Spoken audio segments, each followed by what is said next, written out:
초대받아 오신 여러분을 환영합니다. 우리 교회식으로 한번 인사해 볼까요? 우리 옆에 있는 분들 한번 눈을 바라보시면서 사랑합니다, 축복합니다, 환영합니다 인사하겠습니다.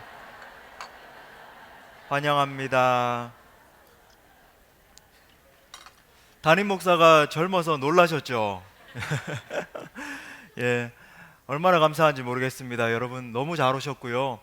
저의 이야기는 한 30분에서 40분 정도면 족합니다. 여러분들에게 유익한 시간이 되기를 바라고 30분에서 40분 정도만 제 얘기에 귀를 기울여 주시면 고맙겠습니다. 사람들은 모두 행복한 삶을 꿈꿉니다. 직장을 갖는 것도, 또 결혼을 하는 것도, 집을 넓히는 것도 다 이런 이유 때문이지요. 그럼 어떻게 해서 그렇게 노력을 했는데 그렇게까지 뭐 발버둥을 치고 사람들이 그렇게 살아가는데 행복해졌는가? 사람들의 삶이 과연 행복한가? 전체적으로 볼 때 뭐 여러분 잘 인식하시겠지만 우리의 삶이 조금은 더 풍요로워진 것 같습니다. 생각해 보면 저 조선 시대에 뭐 풍미하던 그런 군왕들도 우리보다는 더 잘 살지는 못했던 것 같아요. 그럼에도 여러분 상대적으로 만족하는 사람의 수는 더 적은 것 같습니다. 사람들이 저마다 행복을 꿈꾸고 또 노력도 하고 살아가는데 우리는 왜 행복에 이르지 못할까? 어쩌면 우리가 답을 엉뚱한 데서 찾고 있는지도 모르겠습니다. 가난하니 돈만 있으면 될 것 같아서 열심히 일도 했는데 또 집이 작아서 또 큰 집으로 이사도 해보고 아프니까 건강을 꿈꾸면서 열심히 뭐 운동도 하고 뭐 병원도 다니면서 노력도 해보지만 하지만 결코 행복하지 않은 거예요. 여러분 해밍웨이라고 잘 아시죠? 뭐 대단한 작가 아니겠습니까? 노벨 문학상을 수상한 분입니다. 이 1961년에 이분이 이렇게 말했어요. 이 무의미한 인생의 행진을 접는다 라고 말하면서 스스로 목숨을 끊었습니다. 여러분 잘 아시는 최고의 정복자였던 나폴레옹, 프랑스의 황제까지 지낸 대단한 분 아닙니까? 이 세상의 온갖 부귀와 영화 다 누렸지만 내 인생의 행복한 날은 단 7주일이었다 라고 말했어요. 그렇다면 과연 우리의 행복을 막는 걸림돌은 무엇인가? 무엇이 우리를 가로막기에 우리가 행복하지 못하는가? 하나님의 말씀인 성경은 그것을 죄라고 말합니다. 로마서 3장 23절 성경책에 이렇게 나와 있습니다. 모든 사람이 죄를 범하였음에 하나님의 영광에 이르지 못하였다. 인간 안에 궁극적으로 해결하지 못한 이 죄 문제가 있기 때문에 불행하다라고 이야기를 합니다. 여러분 생각해보면 이 세상에 죄 없는 사람은 아무도 없어요.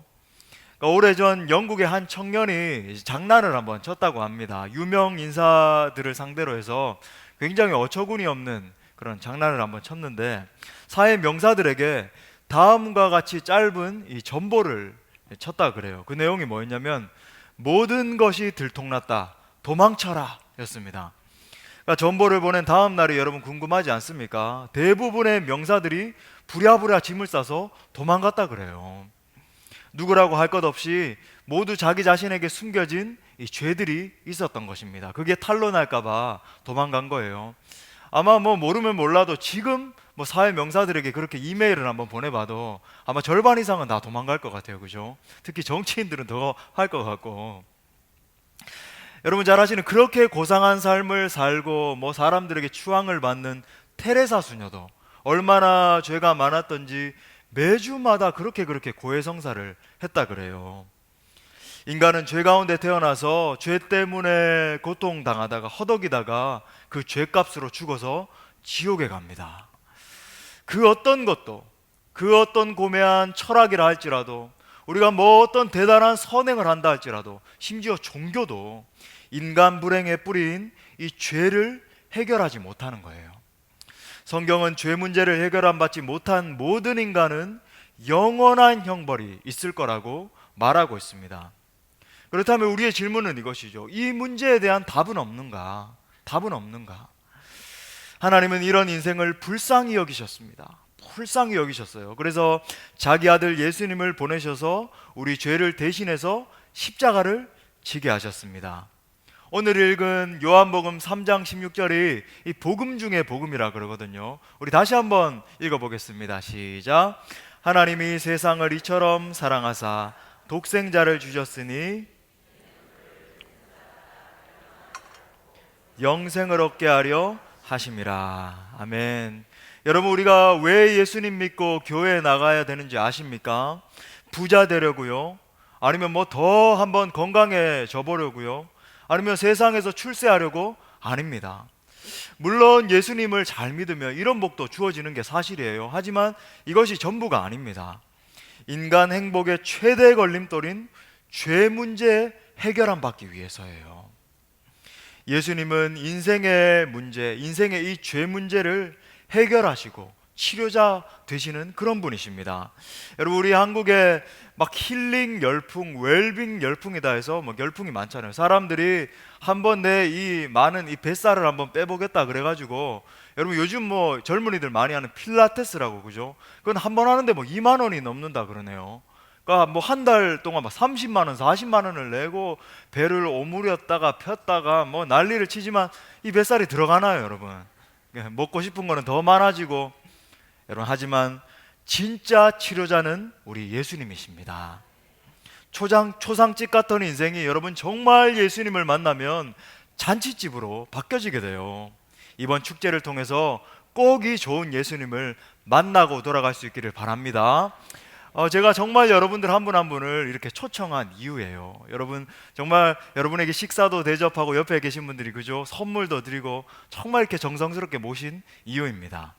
자, 그렇다면 내가 정말로 예수님을 만나면 어떤 변화가 일어나는가, 내 안에 어떤 변화가 일어나는가, 제가 간략하게 세 가지만 말씀드리겠습니다. 자, 첫 번째는 마음의 평화가 찾아옵니다. 마음의 평화가 찾아와요. 여러분, 사람이 아무리 잘 살아도 마음이 편하지 않으면 지옥이죠. 여러분, 뭐 인생 살다가 여러분 마음이 정말 어려울 때 다 한 번씩 겪으시잖아요.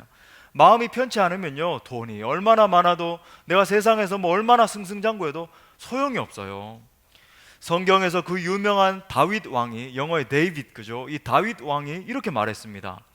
심령의 근심은 뼈를 마르게 한다. 정말 우리가 겪잖아요. 뼈가 마르는 것 같은 고통.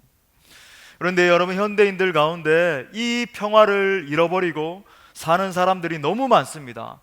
생존 경쟁이 점점 더 치열해지는 거예요.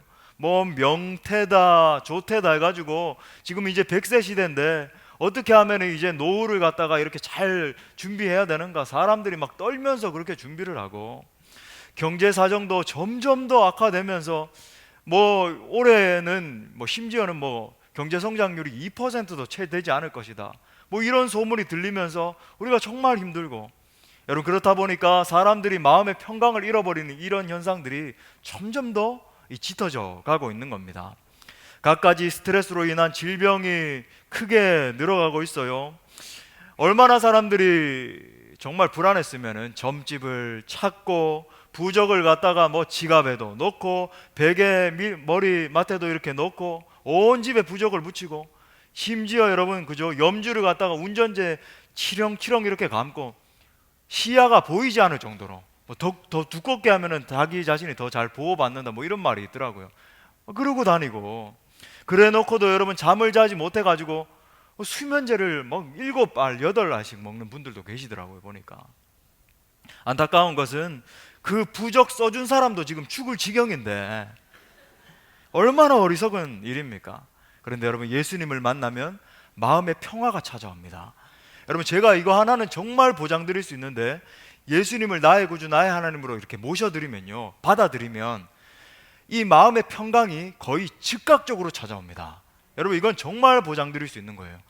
예수님을 내 마음 가운데 받아들이면요, 이 마음의 평화가 즉각 찾아와요.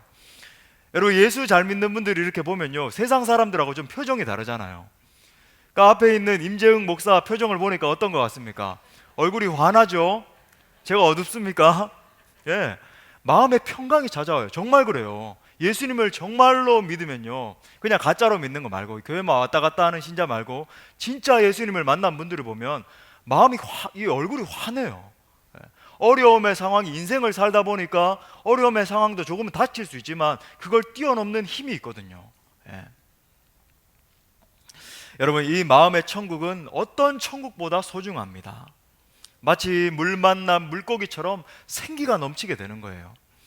여러분 잘 아시죠? 성 어거스틴, 그죠? 어거스틴 모르는 분은 아무도 없잖아요. 4세기의 성자였던 어거스틴은 인생의 목적이 무엇인지 깨닫기까지 많은 방황의 시간을 지나게 됩니다. 공부를 하기 위해서 청년 때 집을 떠나서 카르타고로 떠나게 돼요.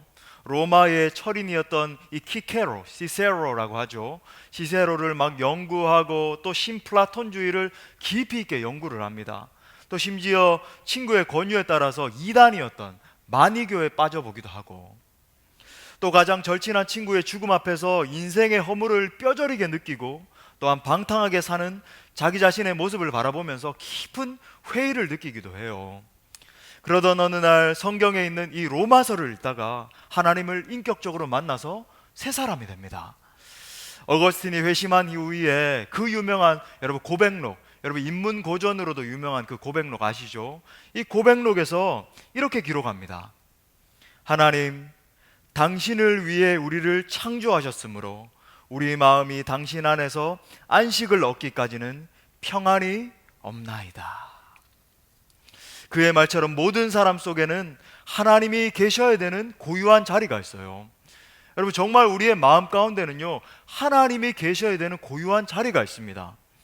한번 생각해 보세요. 우리의 욕구를 채우고 채워봐도, 우리의 이 욕심을 갖다가 아무리 뭐 좋은 차를 통해서, 좋은 집을 통해서 채우고 채워봐도 여러분 이 마음의 공허를 채울 길이 없잖아요. 뭐 예를 들어서 여러분 요즘 먹방이 유행하죠. 막 TV를 틀면 뭐 얼마나 뭐 먹음직스러운, 심지어 우리 청년 중에서는요 그 먹방의 PD도 있어요. 예, 여러분 잘 아시는 TV 프로그램에 PD도 있는데 전국을 다니면서 이 먹방도 찍고 하는데, 여러분 한번 해보세요. 그 먹방을 따라서 이 집 가서 막 시컷 먹어보고 아구찜도 먹어보고 무슨 뭐 냉면도 먹어보고, 여러분 한 3-4시간만 지나면요 다시 배고파가지고 또 다른 먹방을 찾아다니고 있는 내 자신을 발견하게 돼요.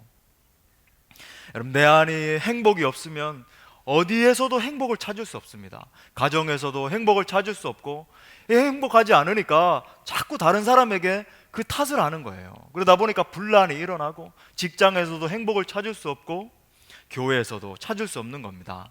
예수님께서는 내가 주는 평안은 세상의 것과는 다르다고 말씀하셨어요. 제가 이 예수님이 하신 이 말씀을 갖다가 찬양으로 만든 곡이 있거든요. 제가 여러분을 향해서 한번 불러드리고 싶어요. 평안을 너에게 주노라, 세상이 줄 수 없는,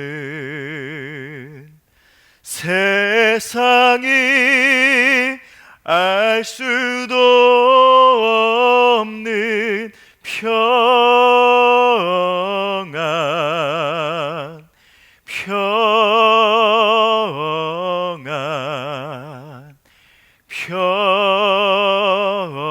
평안, 평안을 내게 주노라. 우리 예수님이 말씀하십니다. 그분께 모든 것을 맡기고 나면 그렇게 자유롭고 평안할 수가 없어요. 죄의 짐과 인생의 모든 짐을 다 맡겨드리기 때문에 그렇습니다. 마태복음 11장 28절에서 우리 예수님이 이렇게 말씀하세요. 수고하고 무거운 짐진 자들아 다 내게로 오라, 내가 너희를 쉬게 하리라. 저는 사역자잖아요. 목회자잖아요. 그래서 사역을 하는 가운데 정말 많은 사람들을 만나게 됩니다. 저는 그 중에서도 저의 제자들이 많이 있는데, 제 제자들이, 청년 제자들이 굉장히 많이 있어요. 한 뭐 수천 명 정도 되는데, 여러분 이 제자들이요 처음부터 정말 예수님 잘 믿고 이랬던 제자들이 아니었습니다. 저를 만나기 전에 어떤 제자들은 뭐 세상에서 일진도 있었고, 막 세상 기준에서 볼 때에도 피폐하기 그지없던 그런 청년들도 있었어요. 근데 여러분 이 청년들이 정말 부족하지만 저를 만나서 예수님을 뜨겁게 만나게 됐습니다. 수련회 가서 함께 예배하고 찬양하고 하는 가운데 예수님을 뜨겁게 만나고요, 정말 아무 소망 없던 이 인생들이 예수님 만나서 지금은 심지어 신학교에 가서 목사님이 되시고 선교사로 지망해서 준비되는 사람도 있고 실제 목사님이 되신 분들도 있고 그런 친구들이 20명이 넘어요. 그리고 심지어 예수님 안에서 정말 자기 자신의 인생의 목적을 발견하고 정말 행복해져서 자기 자신의 직업군에서 어떤 친구는 뭐 디자이너로 회사에서 사업을 하는 친구로 뭐 멋지게 이 세상에서 하나님 영광을 위해서 살아가는 제자들이 수백 명이 넘습니다. 저는 이 간증이 정말 저에게 살아있는 간증이에요. 지금도 제 제자들 와서 그게 거짓말 아닙니까? 진짜입니까? 제가 지금도 몇 명을 데리고 올 수 있을 정도로 수많은 제자들이 있습니다. 여러분 헬렌 켈러 잘 아시죠? 삼중고에 시달렸잖아요. 듣지도 못하고 보지도 못하고. 예. 이 삼중고의 고통 속에서도 이 헬렌 켈러가 하루도 불행한 날이 없이 행복했다라고 고백을 해요. 일본의 한 공장을 그녀가 방문했을 때에 기자들이 물었습니다. 어떻게 헬렌 켈러 당신은 그렇게 행복할 수 있습니까? 얼마나 그렇게 행복의 미소가 떠나지 않는 당신의 그 비결이 무엇입니까? 물었을 때 그녀가 이렇게 대답했습니다. 사랑하는 예수님으로 마음을 채울 수 있다면 평생을 행복하게 살 수 있습니다. 앞에 서 있는 제 간증을 좀 임 목사의 간증을 한번 들어보시겠습니까? 저는요 원래 굉장히 가난하고 모든 것이 다 무너져 있던 그런 가정에서 태어났어요. 그렇지 않은 것처럼 보이죠. 굉장히 귀공자처럼 그렇게 보이죠. 네, 착각은 자유입니다만 저는 정말 어려운 가정 가운데 자랐습니다. 뭐 아버님이 원래 굉장히 탁월하시고 이렇게 잘 나가던 건축가셨는데 아버님이 담당하셔서 책임을 지고 건축을 하던 그런 건물이 무너지게 됐어요. 그래서 집안에 있던 온 가선을 다 이렇게 차압을 당하게 되고 완전히 소위 이제 망한 거죠. 제가 태어나기 전에 직전에 일어난 일입니다. 그래서 아버님이 뭐 재기하시기 위해서 저 중동 땅을 왔다 갔다 하시다가 오늘 행방불명 되시게 되고 어머니가 저와 누님을 갖다가 굉장히 이렇게 고생 많이 하시면서 키우셨어요. 그런데 한 가지 저의 삶의 특징이 있었습니다. 제가 어릴 때부터 어머니께서 정말로 예수님 잘 믿으시고 이제 눈물로 기도하시면서 날마다 교회 가셔서 눈물로 저희 남매를 위해서 그리고 가정을 위해서 기도하시면서 그런 가운데 제가 자랐습니다. 그리고 제가 이제 중학교, 고등학교 시절을 지나면서 예수님을 뜨겁게 만나게 됐어요. 정말 지금도 뭐 간증하자면 길지만 예수님을 깊이 만나서 제가 변화됐습니다. 그래서 참된 행복을 발견하게 되고 여러분 저희 성도들은 잘 아는데요. 제게 하나님이 얼마나 많은 축복을 하셨는지 몰라요. 우리 수원 동모교회를 만나서 정말 여러분 보시기에 정말 행복한 교회인 것 같죠? 예, 이렇게 목회를 할 수 있는 복, 여러 가지 복을 하나님이 허락하셨습니다. 넘치는 기쁨이 날마다 가득해요. 이 좋은 예수님을 여러분도 오늘 꼭 만나고 돌아갈 수 있기를 바랍니다. 자, 예수님 만나면 또 어떤 변화가 일어나는가, 어떤 축복이 있는가? 두 번째는요, 삶에 좋은 일이 많아져요. 삶에 좋은 일이 일어납니다. 세상에서 삶에 이렇게 뭐 삶이 잘 풀린다 우리가 이런 말 하잖아요. 그걸 갖다가 이제 성경적으로는 모든 것이 형통하다, 형통해진다 이런 표현을 쓰거든요. 생각하는 대로 계획하는 대로 되는 겁니다. 우리가 뭐 쉽게 생각하는 것처럼 사업도 건강도 또 자녀들도 부부간에도 여러분 이것이 꼬이기 시작하면요 정말 죽을 맛이에요. 그런데 여러분 예수님 믿으면 좋은 일이 많아지면서 쉽게 설명해서 술술술술 풀리기 시작해요. 술술술술 풀리기 시작합니다. 물론 이게 조금 이렇게 시간이 걸리기는 해요. 왜냐하면 한 사람이 정말 예수님을 믿고 신앙이 이렇게 좀 이렇게 성장하기까지 시간이 조금은 걸리거든요. 하지만요 놀라운 사실, 분명한 사실은 인생의 실타래처럼 꼬여있던 것들이 점점 더 풀리는 역사가 일어나요. 이 사실을 성경에서 보증합니다. 내 영혼이 잘됨 같이 내가 범사에 잘되고 강건해질 거라고 주님이 약속하셨어요.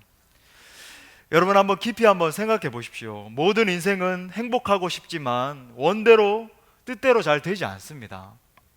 어떤 분들은 열심히 일을 하는데도 자꾸만 어려운 일이 생겨요. 본인도 아이들도 사업도 힘겨운 겁니다. 자녀들도 분명히 착하고 이렇게 성실하게 잘 자랐는데 결혼을 한 이후에 자꾸 어려움 가운데 처해지게 돼서 정말 이 부모의 마음이 다 무너져 내릴 때도 있습니다. 더 큰 고민이 뭐냐면 그 이유를 설명할 수 없다는 거예요. 도무지 이 불행의 이유가 무엇인가? 술과 도박과 정욕에 빠져서 인생을 다 탕진하고 신세를 망치는 사람도 있습니다. 또 우리 사회를 이렇게 살펴보면 언제부턴가 이 자살자들이 속출하고 있는 것을 보게 되죠. 잘 나가던 연예인들도 자살합니다. 참 가슴 아픈 게 지난주에도 그죠? 설리라고 하는 이 잘 나가던 연예인이 스스로 목숨을 끊었어요. 통계적으로 여러분 이 유명 연예인 한 명이 자살을 하게 되면 이 베르테르 효과라고 그러잖아요. 이 베르테르 효과처럼 일반인 약 160명이 따라서 스스로 목숨을 끊는다 그래요. 그래서 저는 참 걱정입니다. 이번에도 아직까지 인생을 뭐 잘 모르는 이 젊은 친구들이 스스로 자기 목숨을 끊을까 봐. 현대인들을 보면 전부 우울증이다, 공황장애다, 불안장애다 시달리고 있어요. 정신과 이 병동마다 터져 나간다 그래요. 그래서 병실이 부족할 정도로 세상이 뭐 소위 제정신이 아니라 미쳐 돌아가는 것 같습니다. 정말 왜 그럴까요, 여러분? 정말 왜 그럴까? 우리가 노력하지 않아서일까? 아니요. 여러분 잘 알지만 여러분 정말 이 삶 가운데 열심히 노력하고 있다는 거 제가 알고 있습니다. 성경은 분명히 이 불행을 주는 자들이 있음을 말하고 있는데 바로 마귀와 귀신들이에요. 아니 목사님, 이 21세기 과학 문명이 발달한 시대에 무슨 귀신과 마귀 이야기입니까? 여러분 성경적으로 여러분 마귀는 존재합니다. 사탄이 존재해요. 여러분 우리가 조금만 지각을 가지고 생각해 보면 알 수 있죠. 여러분 이 무당들 있죠. 강신무들. 여러분 한 번씩 다 보셨을 겁니다. 한국에 굉장히 많고 제가 이제 미국에 유학을 한참 하다가 이렇게 한국에 돌아왔는데 심지어 한국에 돌아와서 유튜브를 보니까 미국에서 볼 때는 그게 이제 뭐 잘 나타나지 않았는데 이 무당들 유튜브가 얼마나 많이 이렇게 발달해 있는지 사람들이 연약하니까 그거 보고 의지하고 있는 거죠. 여러분 근데 그 중에서도 강신무들 여러분 한번 보셨습니까? 여러분 귀신이 여러분 완전히 이렇게 강하게 임한 그런 사람들이에요. 강하게 붙잡은 사람들. 이 사람들은 칼춤을 막 추잖아요. 그런데도 하나도 해를 입지 않고 그런 걸만 봐도, 그리고 조금만 우리가 지각을 통해서 살펴봐도 뭐 꿈이라든지 여러 가지 정신 세계를 혼란스럽게 하는 그런 존재들이 있다는 것을 조금만 생각해봐도 알 수 있죠. 영적 세계가 분명히 있는 겁니다. 확실하게 하나님이 살아계시고 천국이 있고 지옥이 있는 거예요. 그리고 저 지옥 권세를 다스리는 마귀 사단이 있는 거죠. 여러분 기독교가 제사를 꺼리는 것도 절대로 부모님을 공경하지 않아서 그런 게 아닙니다. 여러분 정말 우리는 그렇게 가르치거든요. 이 살아있을 때 정말 부모님께 최선을 다해서 잘해야 된다. 그렇게 가르치고 부모를 효도하라고 그렇게 말합니다. 여러분 근데 여러분 귀신 숭배를 금지하는 거예요. 그 이유가 여러분 귀신을 숭배하고 하면 여러 가지 이 저주가 따라오기 때문에 그렇거든요. 그런데 여러분 예수님을 믿으면요 모든 이 저주의 줄이 끊겨집니다. 할렐루야. 우리 예수님은 이 더러운 결박을 끊으려고 이 땅에 오셨어요. 요한일서 3장 8절 말씀에서 이렇게 말합니다. 하나님의 아들이 나타나신 것은 마귀의 일을 멸하려 하심이라. 여기서 말하는 하나님의 아들은 예수님이에요. 예수님이 이 땅 가운데 오신 것은 모든 마귀의 저주를 끊으시기 위해서 오셨다는 거예요. 특별히 예수님 믿으면요 영적 신분의 변화가 일어납니다. 무슨 말인가? 이런 모든 것들, 귀신도 악습도 저주 뭐 팔자 이런 모든 것들로부터 자유롭게 돼요. 여러분 한국 사람이라도 우리가 미국 시민권을 가지게 되면 한국의 법적 효율이 없어지게 되잖아요. 마찬가지예요. 우리가 정말 예수님을 나의 하나님으로 받아들이면, 내가 정말로 딸을 뿐으로 이렇게 모셔드리게 되면요 하나님의 자녀의 권세가 주어진다고 성경이 말합니다. 그러니까 음부의 권세가, 사탄의 권세가 이기지 못한다라고 이야기를 하거든요. 그 왜 그런가? 영적 신분이 변화가 되기 때문에 그래요. 사단의 이 저주 가운데 노임된 상태에서 예수님을 나의 구주 나의 하나님으로 영접하면 하나님의 자녀가 되는 권세가 주어진다라고 약속하고 있습니다. 어느 목사님이 기독교 월간지에서 이렇게 인터뷰를 한 기사를 읽었습니다. 인터뷰를 하다가 제일 마지막 질문이 이거였어요. 목사님은 왜 예수님 믿으십니까? 이렇게 질문을 했어요. 그러자 그분이 이렇게 대답했습니다. 자유하는 사람이 되고 싶어서, 자유하는 사람이 되고 싶어서. 짧은 말이었지만 기독교 신앙의 전곡을 찌르는 대답입니다. 예수는 자유하는 사람이 되기 위해서 믿는 거예요. 여러분 한번 생각해 보세요. 집에 부정 탈까봐 못 하나 박는 것도 벌벌 떨면서 못 하는 거. 이사 가는 것 하나도 이 이사 날 이거는 부정 타서 안 되고, 이래서는 안 되고, 이 날만 꼭 가야 되고. 여러분, 이것이 자유인의 모습입니까? 하나도 자유하지 않잖아요. 매여 있고 벌벌 떨고 두려워하고. 어떤 분은 예수님 믿으면 매이는 줄 알지만 사실은 모든 것에서부터 자유로워져요. 묶이는 것 같지만 그동안 묶여있던 모든 것들로부터 풀려나서 자유로워집니다. 참 자유를 누리는 것이 기독교 신앙이에요. 여러분, 앞에 있는 제가 여러분들에게 뭐 이렇게 조금 거짓말하는 것 같습니까? 저는 정말 절대 그런 사람이 아니에요. 제가 믿지 못하는 것, 제가 경험하지 못한 신앙을 여러분들에게 절대 말하지 않습니다. 제가 정말 막 마음의 확신 가운데 말씀드리는 거 뭔지 아세요? 예수님 믿으면 자유로워진다는 겁니다. 평강이 임해요. 귀신도, 뭐 팔자, 우리 한국에 그죠? 악습도, 뭐 단 코카콜라 한 잔 마시는 것까지 다 자유로워지는 거예요.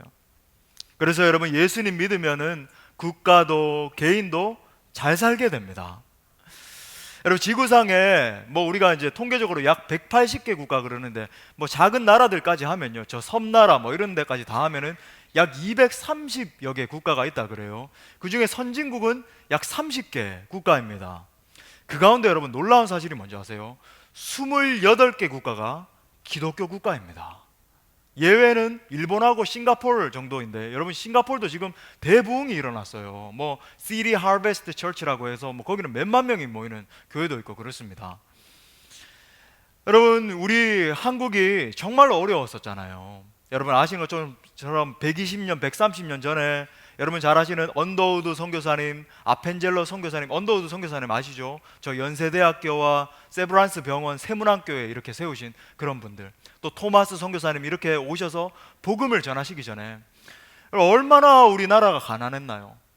뭐 조선의 역사하지만 초락이 그지 없었죠. 대원군이 척하비를 세워서 저 서양 귀신들을 막아야 된다라고 그러면서 참 이렇게 막 문명이 뒤떨어진 그런 일들을 하고, 또 일제시대를 겪으면서 6.25 동란을 겪고, 또 70년대 막 보릿고개를 넘으면서 너무너무 가난했었잖아요. 근데 지금 우리 한국이 어떻죠? 물론 지금 뭐 어려운 경제 상황이 있긴 하지만 세계적으로 볼 때는 세계 경제 10위 나라입니다. 우리나라 바로 앞에 있는 9위 나라가 캐나다예요. 우리나라가 그렇게 잘 살게 됐습니다. 여러분, 그 원인이 뭔지 아세요? 물론 한국 교회에 조금 이렇게 부족하긴 하지만은 정말 이름도 없이 빛도 없이 예수님 믿고 기도하는 분들이 있기 때문에 그런 것입니다. 우리 수원 동부교회도요, 새벽마다 기도해요. 예를 또 하나 들어보겠습니다. 저 내당교회라고 대구에 있는 교회가 있는데 조석원 목사님이 계십니다. 이분이 청송 영양 출신이신데, 이분의 어머니가 일찍 과부가 되셔서 이제 사남매를 키우시게 된 거예요. 얼마나 힘들었겠습니까? 옛날이니까, 그죠? 이 어머니가 어떤 분이었냐면 지극정성으로 우상을 섬겼어요. 무당 앞에 절을 하고 우상을 섬기던 그런 분이었는데 살 길이 없어진 거예요. 도무지 이제 이 사남매를 내가 키울 길이 없다. 이래서 이제 기독교 신앙을 선택하시게 됐습니다. 그 당시에 이제 정말 가난했으니까 이제 새를 살고 있었는데 주인집이 무당이었다 그래요. 이 무당이 협박을 한 겁니다. 당신 예수님 믿으면 이제 엄청나게 큰 재앙이 임할 거라고 협박을 했습니다. 그때 든 생각이 뭐냐면, 더 받을 벌이 있다면 한번 받아보자. 내가 이렇게까지 어려워졌는데 한번 받아보지 뭐. 이러면서 이제 예수님을 믿게 됐는데, 이분이 예수님을 잘 믿었어요. 새벽마다 나와서 기도한 겁니다. 그리고 기도한 후에 돌아가서 자식들의 머리에 손을 얹고, 이 사남매 머리에 손을 얹고 막 기도한 거예요. 하나님, 우리 가정에 복을 주옵소서, 이 아들들에게 축복해 주시옵소서, 막 이렇게 기도했어요. 하나님이 이 가정에 복을 주셨어요. 첫째 형님은 그 고향에서 장로님이 되셨고, 또 아버지 세 형제는요 전부 다 목사님이 되셨어요. 얼마나 이 가정이 놀라운 축복을 받았는지 모릅니다. 여러분, 예수님 정말 제대로 믿으면 소위 우리가 말하는 팔자가 바뀌어요. 어떤 분은 예수님 믿으면 큰일 난다고 두려워하는데 잘못 알고 있는 겁니다. 예수님을 믿지 않아서 지금까지 어려움 당하고 있는 거예요. 예수님 믿으면 놀라운 복이 임하는 것을 여러분 꼭 믿을 수 있기를 바랍니다. 여러분, 세 번째로는요, 어떤 복이 임하는가? 죽음의 공포도 넘어갑니다. 여러분, 이건 한번 죄송하지만 한번 따라해 보겠습니다. 죽음의 공포도 넘어간다. 여러분, 예수님 믿으면 죽음의 두려움에서 해방됩니다. 왠지 아세요? 여러분, 예수님 믿는 분들은요, 내세를 믿기 때문에 그렇습니다. 누가 뭐래도 인생 최대의 공포는 죽음의 공포예요. 죽음의 공포가 없는 사람은 아무도 없습니다. 물론 뭐 사는 것도 힘들지만은 여러분, 이 죽음의 공포가 사람들을 두려움에 빠뜨리는 거예요.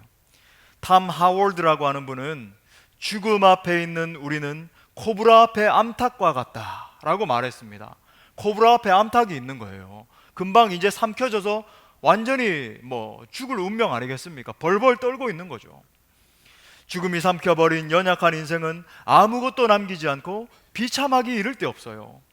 여러분, 이거 호스피스 병동에 가보면 알 수 있는데, 가보신 분들 아마 계실 겁니다. 예수님 믿지 않는 분들 한번 관찰해 보셨습니까? 이분들 이 죽음에 대한 공포 앞에서 두려움이요.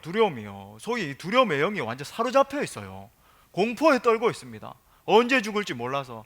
이분들, 예수님 믿지 않는 분들 보면요, 이 호스피스 병동에 있는 간호사들이 너무 잘하는데 짜증이 두려움과 공포와 이것 때문에 한 번씩 여러분 한번 보셨을 겁니다. TV에도 가끔 나오잖아요, 그죠? 인생에서 누구나 피해갈 수 없는 것이 죽음이에요. 이 죽음에 대한 공포, 죽음 앞에 모든 인간들이 공평한 거죠. 우리 한국에 잘 알려진 천상병 시인이 인생을 하늘나라에서 잠시 소풍 나온 것으로 묘사했습니다. 그런데 예수님 믿으면 이 사망 권세에서 벗어날 수 있어요. 요한복음 5장 24절 말씀, 놀라운 말씀인데 우리 다 같이 한번 읽어보겠습니다. 시작. 내가 진실로 너희에게 이르노니 영생을 얻었고 심판에 이르지 아니하나니 사망에서 생명으로 옮겼느니라. 아멘. 여러분, 예수님 믿으면 죽음의 두려움에서 벗어날 수 있어요. 죽음 앞에 떳떳이 설 수 있습니다. 왜 그렇습니까? 영생이 주어진다는 것을 알기 때문에, 저 영원한 하나님 나라가, 저 천국이 나에게 준비되어 있다는 것을 알기 때문에, 그리고 여러분, 이 땅 가운데서도 그 천국을 살아가게 돼요. 정말 감사하고 기쁘고 행복하고. 고린도후서 5장에 보면 육신의 장막집이 무너지면 손으로 짓지 않는 영원한 하늘집을 확신한다라고 말합니다. 여러분, 기독교 장례를 가보면 이걸 너무 잘 알 수 있는데, 여러분, 기독교 장례는 세상의 장례와 차원이 다릅니다. 여러분, 세상 장례 한번 가보셨나요? 슬픔과 곡소리가 가득하죠. 하지만 여러분, 기독교 장례에 가보시면 놀라운 광경을 볼 수 있어요. 옆에 돌아가신 분, 이 시신을 안치해 두고 그 옆에서 찬송을 하는 종교가 기독교입니다. 어떻게 그럴 수 있는가? 내세를 확신하기 때문에, 이 돌아가신 분을 향해서 영원한 천국이 준비되었다는 것을 확신하기 때문에 그렇습니다. 오래전에 이분이 예수님 믿지 않는 분이었는데, 한양대학교 의과대학의 교수님 한 분이 이제 죽은 사람의 얼굴 표정을 이제 연구해 보기 시작했어요. 어떤 사람은 아주 평안하고 정말 이렇게 잔잔한 기쁨 가운데서 이렇게 소천하시는 반면에, 어떤 사람은 이그러지고 이 죽음의 공포 앞에, 공포에 완전 질려가지고 죽은 모습을 이렇게 관찰하게 된 거예요. 그래서 학력을 조사하고 재산, 뭐 부부간의 행복 등 여러 가지로 이제 상관관계를 조사해 봤는데 답이 나오지 않은 겁니다. 마지막에 답이 나왔는데 바로 예수 믿는 믿음이었다 그래요. 이분들이 전부 다 하나같이 행복한 사람들이 예수 믿는 믿음 가운데 소천하신 거예요. 예수 믿고 죽은 분들은 너무나 평안한 얼굴을 하고 있었다는 것입니다. 여러분 아시는 분들도 계실 텐데 굉장히 존경받던 분이죠. 서울 사랑의 교회 고 옥하는 목사님. 이분이 소천하시기 전에 이렇게 말씀하셨어요. 나는 예수님이 빨리빨리 만나고 싶다. 나를 죽게 내버려둬라. 이것이 여러분 믿음의 사람의 고백인 것입니다. 여러분, 예수님 믿으면, 정말 예수님 만나면 어떤 축복이 임하는지 아십니까? 예수님이 내 인생의 인도자가 되시고 선한 목자가 되셔서 나를 끝까지 인도해 주십니다. 그러니 여러분, 어찌 성도가 행복하지 않을 수 있겠습니까? 이제 결단하십시오. 오늘 이 예수님께서 당신의 마음 문을 두드리고 계십니다. 요한계시록 3장 20절에서 볼지어다 내가 문 밖에 서서 두드리노니 누구든지 내 음성을 듣고 문을 열면 내가 그에게로 들어가 그로 더불어 먹고 그는 나와 더불어 먹으리라. 위대한 결단이 위대한 인생을 만드는 것입니다. 프랑스의 미술가 밀레는 원래 누드 화가였는데 상당히 인기가 있었다고 합니다. 그런데 어느 날 전시회에 온 이 두 젊은이가 자기 자신의 이 작품을 보고는 음담 패설을 막 일삼는 것을 듣게 된 거예요. 그걸 보고 이제 듣고는 충격을 받았습니다. 그는 당장 경제적인 어려움을 겪더라도 정말 내가 사람의 심성을 맑게 해주는 그런 그림을 그리고 싶다라고 마음에 작정을 했어요. 그리고 먼저 아내에게 자신의 뜻을 전했습니다. 이제 내가 누드화는 정말 싫어졌어. 비록 불편과 굶주림이 따른다라고 할지라도 내가 정말 깨끗한 그림을 그리고 싶소. 아내는 남편의 용기에 격려를 보내줬습니다. 밀레는 그날부터 정말 아름다운 전원 풍경과 소박하게 살아가는 농부들의 모습을 화폭에 담았습니다. 이때 그린 그림이 그 유명한 만종입니다. 한번 띄워주시겠습니까?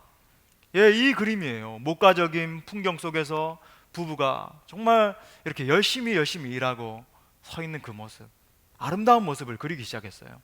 이 그림은 지금도 세계 최고의 명작으로 손꼽힙니다. 한순간의 현명한 결단이 밀레를 최고의 작가로 만든 거예요. 여러분, 내가 만든 인생에서 예수가 만드시는 인생으로 전환을 시도하십시오.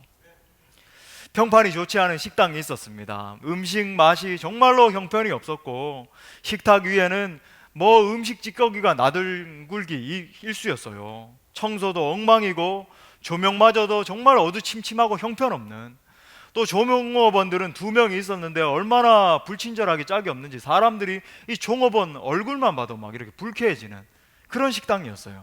그런데 어느 날 그 식당 문 앞에 새 주인이 경영합니다 라는 이 문구를, 현수막을 내걸었습니다. 그 이후에 모든 것이 달라지기 시작했어요. 전에 더러웠던 것이 말끔히 단장되고 깨끗한 옷을 입은 종업원들이 정말 친절하게 사람들 한 분 한 분을 웃으면서 안내하기 시작했어요. 주인이 바뀌니까 종업원들의 옷차림, 음식의 맛, 서비스의 질, 식당의 분위기 등 이 식당 안에 있던 모든 것들이 달라지기 시작했습니다. 마침내 입소문을 타고 손님들이 막 몰려오기 시작한 거예요. 모든 것이 달라지기 시작한 것입니다. 한 사람의 삶도 마찬가지입니다. 그 사람의 인생의 주인이 누가 되느냐에 따라서 인생의 모든 것이 달라질 수 있어요. 사람들은 대체적으로 인생의 중요한 선택을 3가지를 하게 된다고 합니다. 먼저는 무엇을 하며 살 것인가, 직업을 선택하는 거예요. 하고 싶은 일을 이렇게 선택하는 게 참 중요하죠. 또 누구와 만나며 살 것인가, 배우자를 선택하는 거죠. 배우자를 만나느냐 배후자를 만나느냐에 따라서 인생이 정말 판가름이 나는 거죠. 그리고 3번째는 누구를 의지할 것인가, 종교의 선택입니다. 여러분, 이건 심리적 위안 정도가 아니라 생사화복을 결정하는 최고로 중요한 거예요. 결정적인 거죠. 말씀의 결론을 마무리하겠습니다. 마지막으로 제가 예수님을 정말 뜨겁게 만나서 진정한 행복을 발견한 2분을 소개해드리고 말씀을 마치고자 합니다. 먼저는 이어령 교수님이에요. 여러분 정말 잘 아시는 한국의 지성 중에 지성이시고 이화여대 교수님을 지내셨고 또 초대 문화부 장관을 지내셨죠. 이분이 73세에 세례를 받아서 온 신문에 대해서 특필되고 그랬지 않습니까? 온누리교회의 이 러브 소나타 문화 전도 축제에서 일본에서 이제 세례를 받으셨는데, 이때 하용조 목사님에게 세례를 받았는데 제가 그 현장에서 찬양을 인도했었기 때문에 현장에 제가 있었어요. 눈물을 막 펑펑 쏟으시면서 세례를 받는 것을 보게 됐습니다. 사람들이 다 놀란 이유가 이분이 정말 무신론자였고 나는 예수님 끝까지 안 믿는다 하던 분인데 이분이 막 눈물을 쏟으면서 세례를 받은 거예요. 이 교수님이 이제 기독교 신자로 회심한 데는 특별한 사연이 있습니다. 그의 딸 이 미나 씨, 여러분 아실 겁니다. 이 미나 씨는 미국에서 잘 나가는 검사였어요. 그런데 지난 92년에 갑상선암 판정을 받고 이 수술을 했는데 2번이나 이렇게 재발을 하게 됐습니다. 설상가상이라고 이 둘째 아들이, 이 미나 씨의 둘째 아들이 주의력 결핍 과잉 행동 장애로 인해서 이 여름 교수님의 마음이 막 다 무너진 거예요. 아들의 치료를 위해서 하와이로 이제 이주를 했던 미나 씨가 이번에는 이제 점점 이 암이 전이가 되면서 갑상선 암이 이제 전이가 된 것 같아요. 그래서 망막 손상이 일어나서 시력을 잃어가기 시작했습니다. 이여령 교수님이 딸의 집에 방문을 했는데 정말 너무 충격적이었던 게 딸이 아버지 드시라고 이제 음식을 차려놓고 밥을 먹고 설거지를 하려고 하는 모습을 보는데 그릇을 떨어뜨리고 설거지를 제대로 하지 못하는 딸의 모습을 보게 된 거예요. 마음이 다 무너진 거죠. 간절한 딸의 요청에 끌려서 이 교회에 다니기 시작했습니다. 자신의 힘과 지식과 돈, 여러분 이여령 교수님이 뭐가 부족한 게 있었습니까? 뭐 명예도 있었고 돈도 있고 뭐 없는 게 없었잖아요. 그런데 이 모든 것들로 도무지 어떻게 할 수 없는 이 딸과 손자의 고통 앞에서 이 교수님이 겸허하고 절실히 무릎 꿇고 기도했다고 합니다. 그의 책에 이렇게 기록하고 있어요. 하나님, 나의 사랑하는 딸 미나에게서 빛을 거두시지 않는다면 남은 삶을 주님의 종으로 살겠나이다. 그리고 얼마 후 딸의 시력이 기적적으로 회복되기 시작했습니다. 여러분, 그의 계종은 자기 절망, 자기 파괴에서부터 왔고 하나님 앞에 한계 지워진 인간 실존의 발견에서부터 왔다고 말하고 있어요. 그의 딸 미나 씨는 아버지를 전도하고 사명을 끝내고 하나님의 부르심을 받았습니다. 정말 이 이여령 교수님이 정말 예수님을 뜨겁게 만나고 이 새롭게 앞서서라고 하는 프로그램에 출연하셔서 간증하는 장면이 있는데 여러분 한번 들어보시죠. 내가 외롭게 이제 또 교토에 있었을 때 이하고 전화를 많이 하는 거예요. 그러면 계속 아버지 얘기를 하는 거예요. 내 얘기인 줄 알았더니 하나님 아버지 얘기야. 그러니까 난 섭섭한 거야. 이 녀석이 전화를 걸고 얘가 나하고 싸웠으면은 내가 절대 못 믿었을 텐데. 네. 나와 똑같은 생각을 하면서 한 발짝 더 간 거예요. 네. 우리는 만진다는 게 무슨 간단한 줄 알았는데 요즘처럼 뭐 그냥 네. 뭐 만지고 악수하고 하는 거죠. 옛날에는 남의 신체에 접촉하는 거는 그 옛날 종교 의식이나 풍습으로는 참 안 되는 거고 근데 만지라고 그러잖아요. 네. 근데 그 도마가 만져보니까 상처 자국이 있는 거예요. 진짜로. 네. 상처 자국이 부활하셨는데도 남아있다. 어. 이 못자국이 있기 때문에 대신해서 돌아가신 증거니까 우리가 그렇게 살지 못하더라도 예수님의 이름을 대면은 이 상처를 통해서 우리도 부활이 가능한 것이다. 네. 그 얘기잖아요. 네네. 근데 이런 얘기를 우리 딸을 통해서 들었어요. 듣는 거예요. 나는 네. 도마의 이 상처까지는 네네. 얘기하는 거예요. 네네. 그래서 지금도 정말 예수님을 믿게 하고 전도하시는 분들은 딴 거 없어. 못자죽을 가지고 있으면 되는 거야. 못자죽이라는 건 죽었다 산 건데. 그렇죠. 근데 이 세상에서 죽었다 산 사람이 어디 있어요? 그렇지. 그래서 못자죽에 있는 교회, 못자죽에 있는 말씀은 도마 같은 그런 그 소피스티케이트한 그 지적인 그런 사람도 무릎을 꿇고 그렇죠. 처음으로 그전에는 주님 마스터죠. 주인이죠. 근데 오가시란 말을 도마가 제일 먼저 씁니다. 네. 하나님 아들. 그리고 보세요. 12 제자들이 처음에는 다 뿔뿔이 흩어지고 십자가에 매달리는 거 보고 다 저 아니구나 하고 갔는데 만약 부하가 가짜라면 어떻게 그 버리고 간 12명이 다 순교해서 죽습니까? 그렇죠. 네. 그 부활을 믿게 되는 거예요. 네네. 부활을 믿으면 그때부터는 지성이 무너지고 네. 영성이 남는 건데 지성의 사다리는 남아있는 거예요. 여기 못자죽으로. 네네. 지성을 통해서 영성으로 가는 거예요. 지성 없이 영성 가면요. 사다리 없이 지붕 위에 올라간 거야. 떨어져. 그래서 네. 한 단계 한 단계 올라가는 게 지성이에요. 네. 그래서 선생님의 그 간증집 제목이 지성에서 영성. 지성에서 네. 영성으로. 영성으로군요. 아주 네. 제가 한 분 더 여러분들에게 소개를 해드리고 싶어요. 또 한 분은 심선미라고 하는 분입니다. 심선미 성도인데 이분은요 잘 나가던 무속인이었어. 이분이 강신무였습니다. 그래서 뭐 심지어 이 귀신 신내림을 받고 얼마나 활발하게 활동하고 제자도 이렇게 막 키울 정도로 그렇게 잘 나가던 무속인이었다가 예수님을 뜨겁게 만나게 됐어요. 극적인 계기를 통해서 예수님을 뜨겁게 만났는데 날마다 이분이 예수님 만나기 전에 귀신의 저주에 눌려서 공포와 좌절과 막 그 가운데서 막 벌벌 떨었다라고 그렇게 이야기를 해요. 근데 이분이 예수님을 극적으로 만나게 됐어요. 심지어 지금은 정말 예수님 만나서 행복한 삶을 살면서 집사님이 되신 그런 분입니다. 간증 영상을 한번 보여드릴 텐데 볼륨을 좀 더 올려주시고요. 영상 한번 보시겠습니다. 굿, 점사, 테마 연고치고 또 제자도 키워나가는 그런 일을 했었죠. 집안 전체가 무속 집안이죠. 제가 먼저 신을 받고 그러면서 26년간 그러니까 11월 달에 주님을 만나기 전까지 무속 생활을 해왔습니다.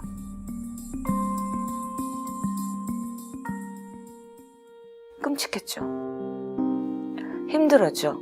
도망도 다녀보기도 하고 이 무속 하기 싫어서 신의 세계 그럴 때마다 이 어김없이 저한테 이제 신벌이라고 하죠. 그걸 몸을 치기도 하고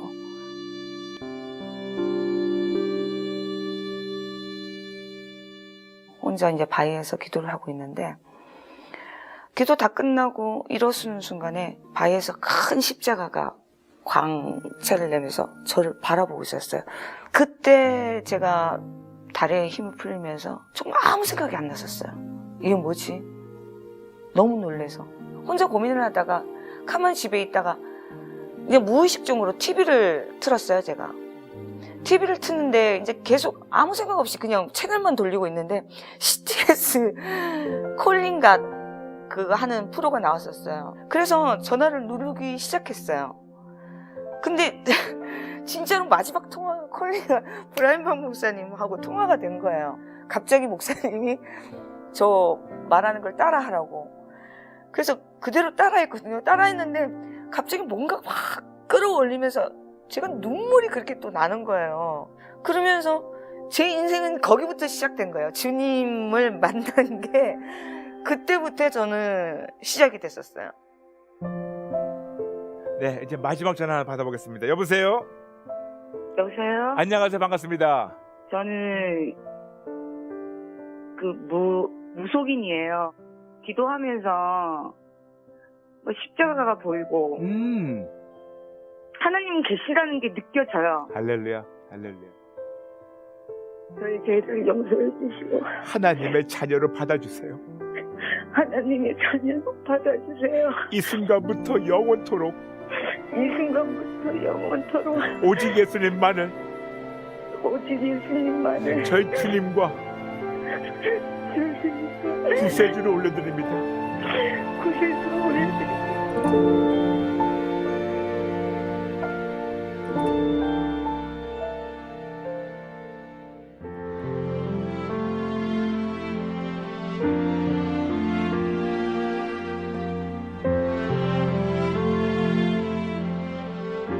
CTS 방송을 통해서 주님을 알게 됐고 변했죠.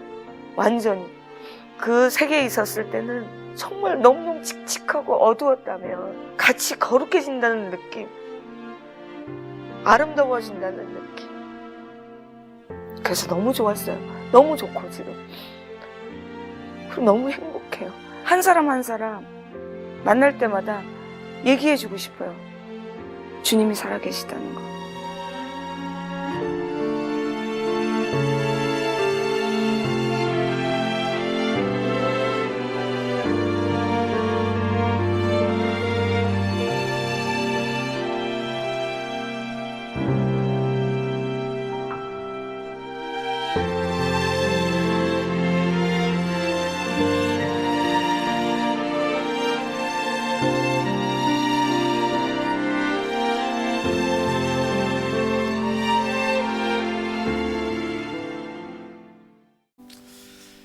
여러분 이렇게 좋은 예수님 오늘 꼭 만나시고 내 삶의 주인으로 꼭 받아들이시기를 바랍니다.